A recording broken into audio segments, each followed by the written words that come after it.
Welcome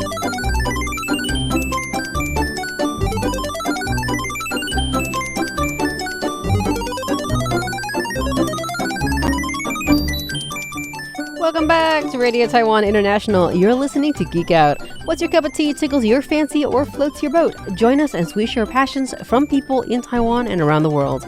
I'm your host, Michelle Chang, and today in the studio we have Marianne Sioco. Hey. My esteemed coworker. Hello. Yes, we have some bad news, guys.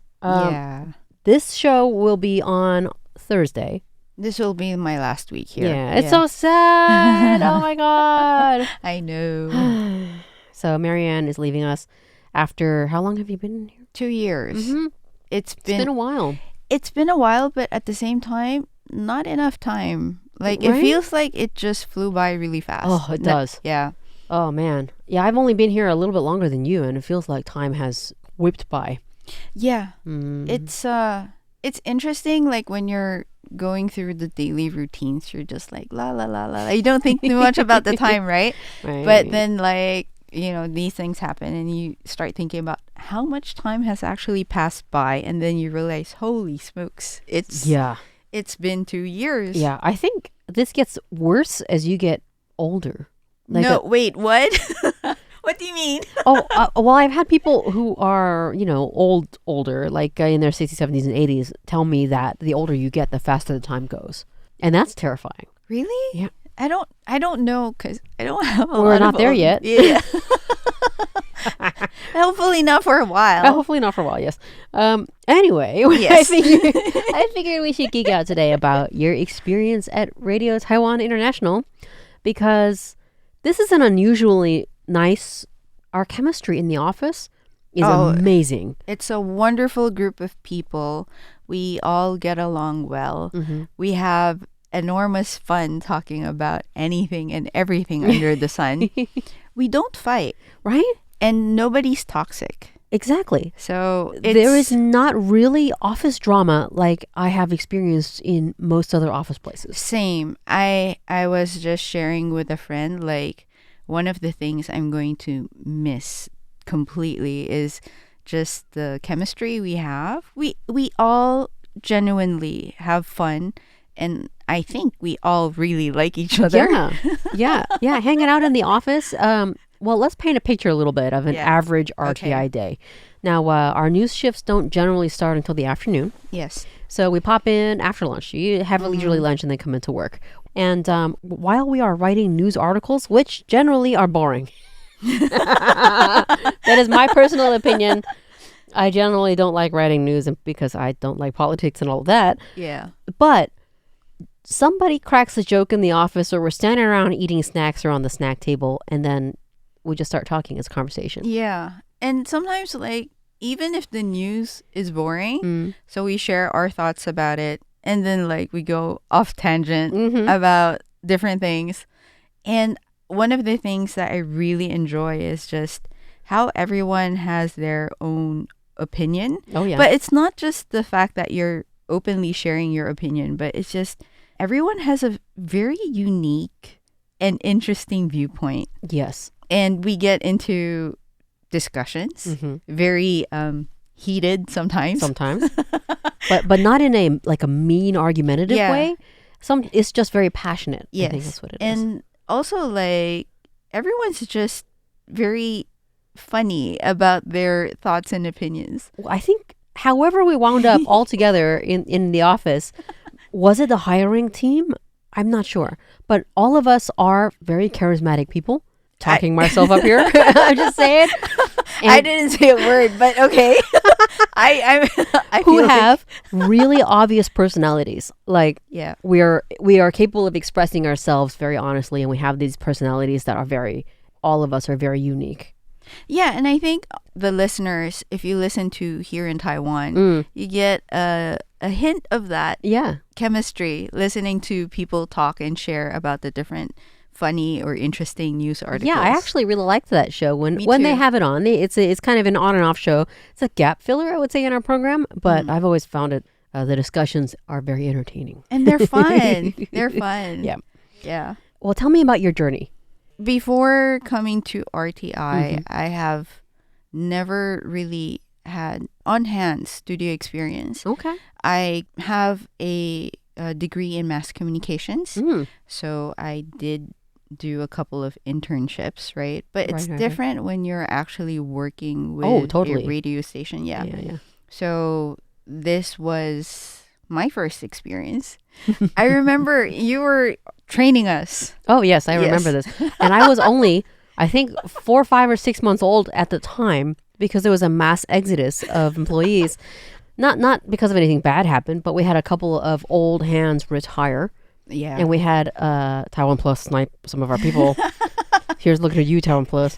But yeah, there was a mass exodus of experienced employees. So at the time, I was the oldest employee. You were the most experienced, and you were a wonderful trainer. Oh, thank you. You are. I have nothing but good words to say. You were very patient. And like for us newbies, freaking out over all of the controls we had to learn. Look, I simply remembered. It was still very fresh in my memory of me trying to learn this ridiculous technology because I am bad with tech, and how much I was freaking out at the beginning as well. It didn't show. It didn't show that you freaked out at any point in time. You're just very patient, kind, and like, here, you do this, and like, you know, you have to move the what buttons, the mixer stuff. dials and whatever. Yeah. And then like it was a lot in the beginning. Oh, the learning curve is very steep if you've never been in a radio studio before. I remember multiple times nothing would work and we would like, you know, refer to whatever pictures or notes, and like you said to do ABC, I did ABC. It's not working. There were multiple messages. Yes. But the whole point is we got through that. We got through it. Yes. The training into this kind of techie, we have to learn both the software and the hardware aspects of this. It's not like we're sitting in a studio and we have an engineer helping us with all of that. No. It like I said, is difficult. The learning curve is very steep. So, but we all get through it. Okay. When did you start to feel like you got the hang of things? Probably a year. I find it interesting looking back. Like, I feel like the first 6 months was just panicking. Panicking about everything and worried that I'm not doing enough. You know, that feeling where you're... Imposter syndrome? I'm not so sure, because I kind of feel like I was so worried that I was affecting the team. Because I would worry about how, let's say, the new shift... like translating things properly from Mandarin to English. Well, you never were. Oh, thank you. Yeah. Maybe worrying helped. Yeah. But like just concerned, like you get the right context and the words, and then also it takes time. It does. To actually write something. It's not just translation. Some people may think you just translate. Yeah. But it's not that simple, because you usually have to still rewrite the news articles to some degree. Right. Specifically about news writing, the way that the Taiwanese team upstairs is writing their news articles, there's a style of writing that they're using that is very different than English news writing. Right. So sometimes, as you said, we have to rewrite the entire thing. Yes. Like I find frequently they bury the headline. I think the way the Taiwanese team approach it, at least for me, it seems like they do it in a storytelling way. Right, they lead up to to a final point. Yes. Right. Whereas for us in the English department, when we write the news, it's always like the inverted triangle. Oh, yeah. Right? The most important things first. Exactly. So yeah, it's a different style. Very different. It's in the beginning especially difficult to try to, because you think that you're supposed to translate it. Maybe not verbatim, but because they're seasoned reporters, so they should be writing it correctly. No. We have to sometimes completely reorganize their story. Sometimes fill in information that we need to fill in. Sometimes we cut out information. It's an interesting process to learn. Yeah. So going back to when I felt comfortable, I would say I'm comfortable now. And now, I know, right? And now it's like, I'm leaving. I find it very ironic, actually. Well, about the 2-year mark is when people start to get very you kind of get into the flow of things. I feel like now I have a good idea of where I'm at. I feel like I'm not as slow. In the beginning, it was a process, right? There's a learning curve. I felt like I was a lot slower, and also just doing everything because like you're at home with the equipment and the software. But you also kind of get used to the way things are. So and then you're going. I know, right? No. Why am I punishing myself like this? So pros and cons of a job in media, specifically about RTI or just about the industry in general. Aside from the coworkers, what did you find? Did you find anything particularly fulfilling or rewarding? Well, one of the things I really liked about this job is being able to decide the program that you're going to have. Yes, that was nice. Yes. And like for Taiwan to Know and for Formosa Dream Chasers, what I liked about it is it gave me the opportunity to really better understand Taiwan in whatever shape or form that interested me. Yep. And I also like Formosa Dream Chaser a lot because it gave me the opportunity to really get to know people and what they're doing and how they're able to pursue their dreams here in Taiwan and outside of Taiwan. Yay. Yeah. So I think it's a good chance for me to talk to people and really dive into the culture here, like getting to know Taiwan, period. Yeah. For listeners who'd like to check those shows out, Taiwan to Know is basically anything and everything about Taiwan. Whatever interested me about Taiwan, I would get the chance to explore. For example? One of the things that I feel is not marketed as much are all of these different events that Taiwan has, whether it's tourism events or shows and trade shows. One of the things I really liked about doing Taiwan to Know is it helped me find out what's happening. And if I found something interesting, then you can go do it. Yes. Yeah. It also gave me the chance, like I've went to a couple of trade shows. It also helped me better understand that particular industry, such as the pet industry, for example, or even the beverage industry here in Taiwan. Oh, dude, I'm very happy that if Taiwan is going to share anything with the world, it would be Taiwanese beverages. Represent. Yeah. So that's fun. Yeah. For most of Dream Chasers, if listeners are interested in that particular show, what is that about? It's about people pursuing their dreams in a nutshell. And then you are able to witness and also, in a way, participate in the journeys of people as they really pursue their dreams and learn what it is really like. Because I think most of us get to witness the success and the celebration at the end when they have achieved something. Yep. But it's very difficult to really take a look at the back end of things, like what the actual process right. and the time and effort and the challenges that they had to overcome or are still overcoming. Because, dreams also change. Oh, yeah. That's very true. Yeah. So I really like that because it gives me a glimpse of the lives of people. And we only have one life, right? So we only get to live out the life we want to. But sometimes we have other interests. Yep. Like if I wanted to be a dancer, what would it take for me to learn to become a successful dancer? Right. I mean, our shows aren't terribly too far off for most Dream Chasers and Geek Out.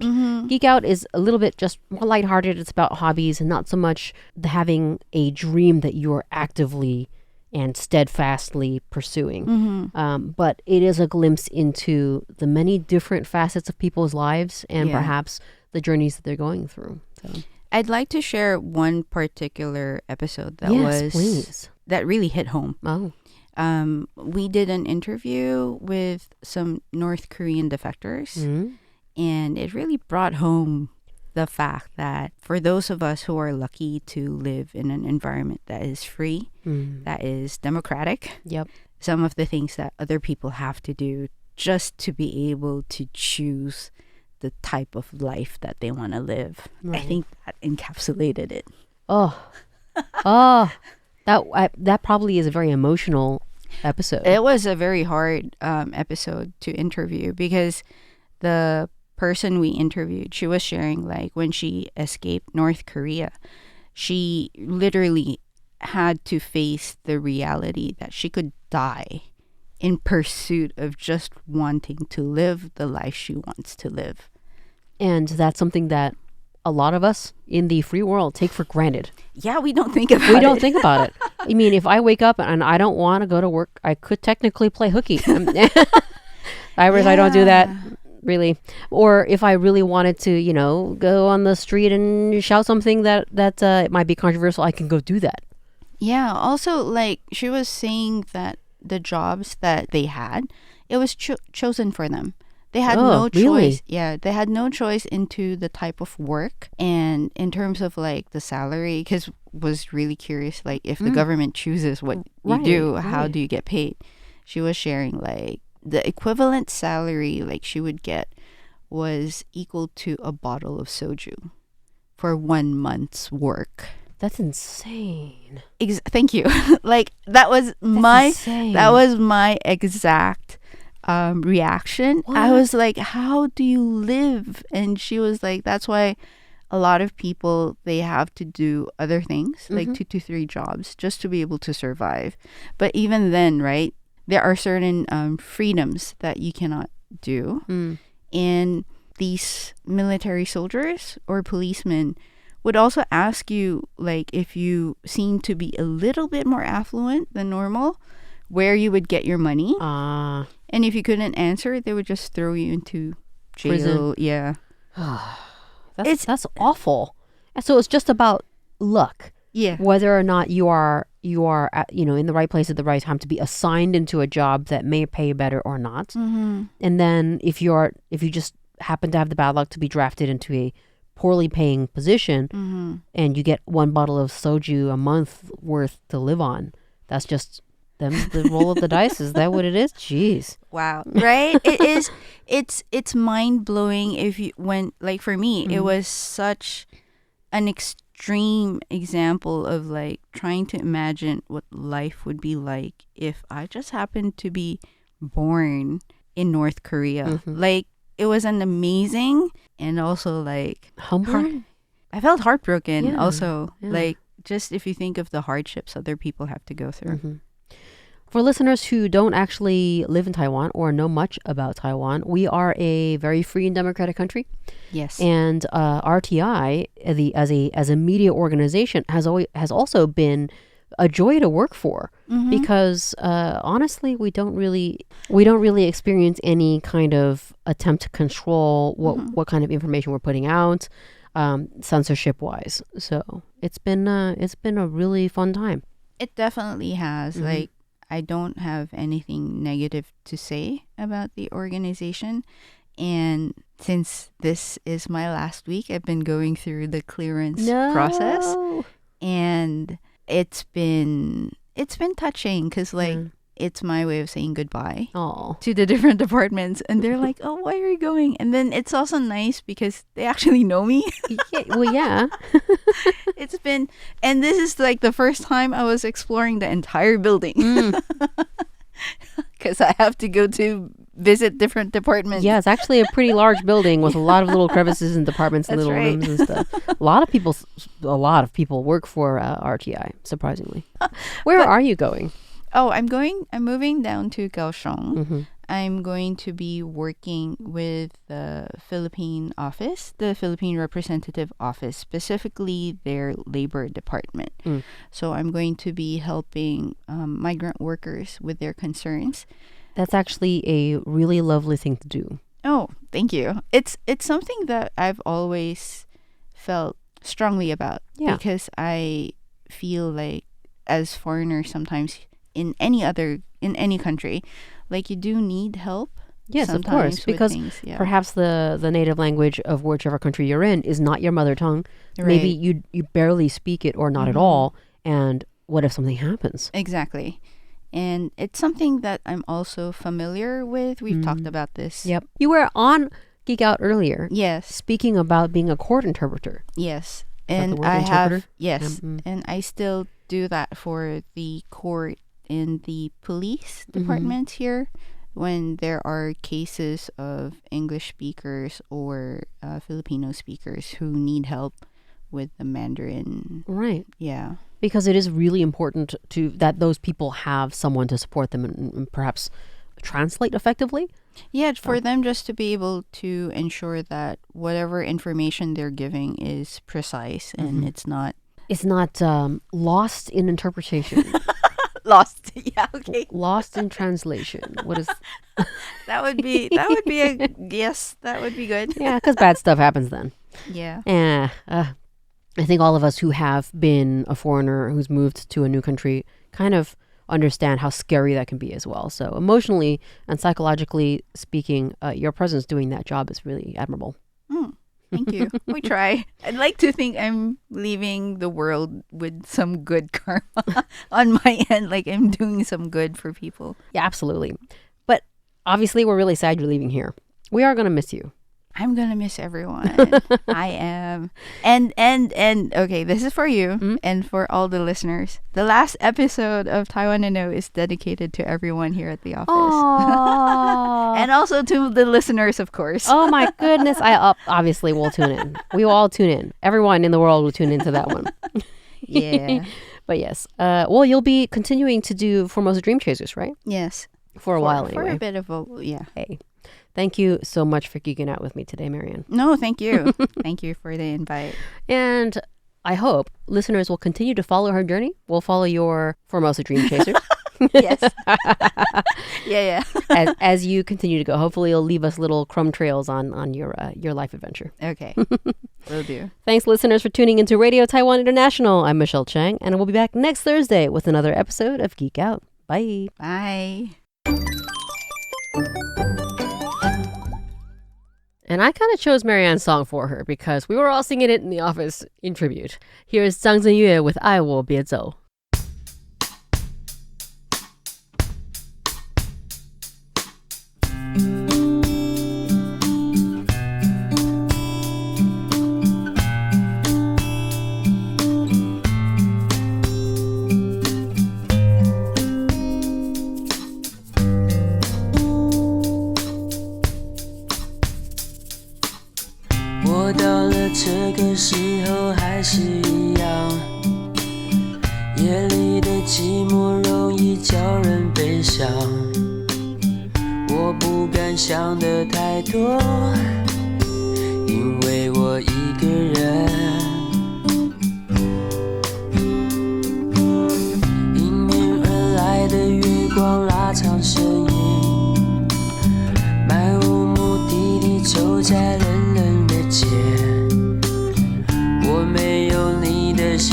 in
为我在想你。